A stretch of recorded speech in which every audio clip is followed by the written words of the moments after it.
I woke up this morning and realized I saw the Bambulab P1S outside my window. I got this during the Bambulab's 3rd anniversary sale event. It was super cheap, so I had to get it.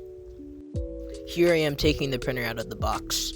It's not that heavy if you wanted to know. Here's some sped up footage of me unboxing the printer. It took me a little bit longer because I'm pretty stupid. I don't know what it is, but it's really annoying to get this cardboard off with one hand. Now I am opening up the box with the filament and hot ends and other stuff in there to help me put my printer together.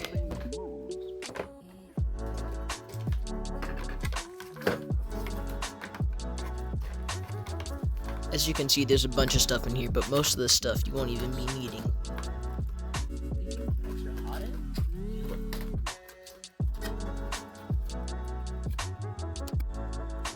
Now I'm taking the screws off so I can free the build plate for printing. I don't know why, but for some reason getting this screen on was really difficult for me. As you can see, I'm really struggling. It's not very funny. Here are all the screws that I removed to set up the printer.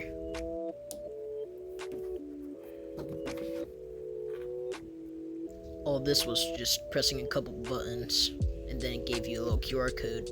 This QR code sends you to the Bambu Handy app where you can connect your printer via Wi-Fi, so you can print stuff without having to use a micro SD card, which is really annoying. Now I just finished printing a Benchy, and now I'm going to compare it to my A1 Mini and see if the P1S is really worth it or not.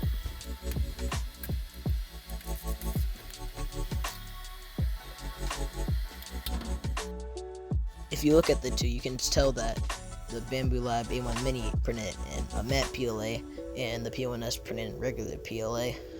So that might have some influence on the print quality. But overall, Bambulab A1 Mini still did a good job, but P1S crushed it first print. And yeah, I definitely recommend getting the Bambulab P1S. I might be doing a full review on this another time, but I don't feel like it right now. So yeah, see you in the next video. Bye!